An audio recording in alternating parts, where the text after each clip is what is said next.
It was after all the adventures of Phoebe that my grandparents came up with a plan to drive from Kentucky to Ohio, where they would pick me up, and then the three of us would drive 2,000 miles west to Lewiston, Idaho. This is how I came to be locked in a car with them for nearly a week.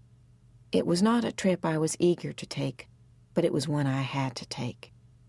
Gramps had said, "We'll see the whole ding-dong country." Graham squeezed my cheeks and said, "This trip will give me a chance to be with my favorite chickabiddy again." I am, by the way, their only chickabiddy. My father said that Graham couldn't read maps worth a hill of beans and that he was grateful that I had agreed to go along with them and help them find their way. I was only 13, and although I did have a way with maps, it was not really because of that skill that I was going, nor was it to see the whole ding-dong country that Graham and Gramps were going.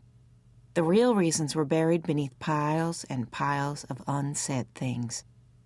Some of the real reasons were, number one, Graham and Gramps wanted to see Mama, who was resting peacefully in Lewiston, Idaho. Number two, Graham and Gramps knew that I wanted to see Mama, but that I was afraid to. Number three, Dad wanted to be alone with the redhead Margaret cadaver. He had already seen Mama, and he had not taken me. Also, although this wasn't as important, Dad did not trust Graham and Gramps to behave themselves along the way unless they had me with them. Dad said that if they tried to go on their own, he would save everyone a lot of time and embarrassment by calling the police and having them arrested before they even left the driveway. It might sound a bit extreme for a man to call the police on his own tottery old parents, but when my grandparents got in a car, trouble just naturally followed them like a filly trailing behind a mare. My grandparents, Hiddle, were my father's parents, full up to the tops of their heads with goodness and sweetness, and mixed in with all that goodness and sweetness was a large dash of peculiarity. This combination made them interesting to know, but you could never predict what they would do or say. Once it was settled that the three of us would go, the journey took on an alarming, expanding need to hurry that was like a walloping great thundercloud assembling around me. During the week before we left, the sound of the wind was, "Hurry, hurry, hurry." And at night, even the silent darkness whispered, "Rush, rush, rush." I did not think we would ever leave, and yet I did not want to leave. I did not really expect to survive the trip. But I had decided to go, and I would go, and I had to be there by my mother's birthday. This was extremely important. I believed that if there was any chance to bring my mother back home, it would happen on her birthday. If I had said this aloud to my father or to my grandparents, they would have said that I might as well try to catch a fish in the air, so I did not say it aloud. But I believed it. Sometimes I am as ornery and stubborn as an old donkey. My father says I lean on broken reeds and will get a face full of swamp mud one day. When at last Graham and Gramps Hiddle and I set out that first day of the trip, I prayed for the first 30 minutes solid. I prayed that we would not be in an accident. I was terrified of cars and buses. And that we would get there by my mother's birthday, 7 days away, and that we would bring her home. Over and over, I prayed the same thing. I prayed to trees. This was easier than praying directly to God. There was nearly always a tree nearby. As we pulled onto the Ohio Turnpike, which is the flattest, straightest piece of road in God's whole creation, Graham interrupted my prayers. "Salamanca." I should explain right off that my real name is Salamanca Tree Hiddle. Salamanca, my parents thought, was the name of the Indian tribe to which my great-great-grandmother belonged. My parents were mistaken.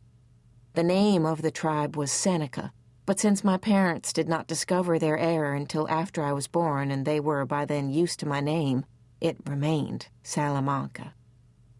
My middle name, Tree, comes from your basic tree, a thing of such beauty to my mother that she made it part of my name. She wanted to be more specific and use sugar maple tree, her very favorite, but Salamanca sugar maple tree Hiddle was a bit much even for her. My mother used to call me Salamanca, but after she left, only my grandparents Hiddle called me Salamanca when they were not calling me Chickabiddy. To most other people, I was Sal, and to a few boys who thought they were especially amusing, I was Salamander. In the car, as we started our long journey to Lewiston, Idaho, my grandmother Hiddle said, "Salamanca, why don't you entertain us?" "What sort of thing did you have in mind?" Gramp said, "How about a story? Spin us a yarn." I certainly do know heaps of stories, but I learned most of them from Gramps. Graham suggested I tell one about my mother. That I could not do. I had just reached the point where I could stop thinking about her every minute of every day. Gramps said, "Well then, what about your friends? You got any tales to tell about them?" Instantly, Phoebe Winterbottom came to mind. There was certainly a hog's belly full of things to tell about her. I could tell you an extensively strange story, I warned. "Oh, good," Gramps said. "Delicious." And that is how I happened to suspend my tree prayers and tell them about Phoebe Winterbottom, her disappearing mother, and the lunatic. Chapter 3. Bravery. Because I first saw Phoebe on the day my father and I moved to Euclid, I began my story of Phoebe with the visit to the red-headed Margaret Cadavers, where I also met Mrs. Partridge, her elderly mother. Margaret nearly fell over herself being nice to me. "What lovely hair," she said, "and aren't you sweet?" I was not sweet that day. I was being particularly ornery. I wouldn't sit down, and I wouldn't look at Margaret. As we were leaving, Margaret whispered to my father, "John, have you told her yet how we met?" My father looked uncomfortable. "No," he said. "I tried, but she doesn't want to know." Now that was the truth, absolutely. Who cares, I thought. Who cares how he met Margaret Cadaver? When at last we left Mrs. Cadaver and Mrs. Partridge, we drove for approximately 3 minutes. 2 blocks from Margaret Cadaver's was the place where my father and I were now going to live. Tiny, squirt trees. Little birdhouses in a row, and one of those birdhouses was ours. No swimming hole, no barn, no cows, no chickens, no pigs. Instead, a little white house with a miniature patch of green grass in front of it. It wasn't enough grass to keep a cow alive for 5 minutes. "Let's take a tour," my father said, rather too heartily. We walked through the tiny living room into the miniature kitchen and upstairs into my father's pint-sized bedroom and on into my pocket-sized bedroom and into the wee bathroom. I looked out the upstairs window down into the backyard. Half of the tiny yard was a cement patio, and the other half was another patch of grass that our imaginary cow would devour in 2 bites. There was a tall wooden fence all around the yard, and to the left and right of our yard were other, identical fenced plots. After the move-in van arrived and 2 men crammed our Bybank's furniture into our birdhouse, my father and I inched into the living room, crawling over sofas and chairs and tables and boxes. My father said.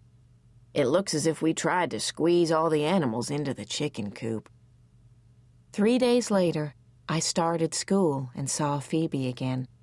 She was in my class. Most of the kids in my new school spoke in quick, sharp bursts and dressed in stiff new clothes and wore braces on their teeth. Most girls wore their hair in exactly the same way, in a shoulder-length bob. That's what they called it, with long bangs that they repeatedly shook out of their eyes. We once had a horse who did that. Everybody kept touching my hair. "Don't you ever cut it?" they said. "Can you sit on it? How do you wash it? Is it naturally black like that? Do you use conditioner?" I couldn't tell if they liked my hair or if they thought I looked like a wang-doodle. One girl, Mary Lou Finney, said the most peculiar thing.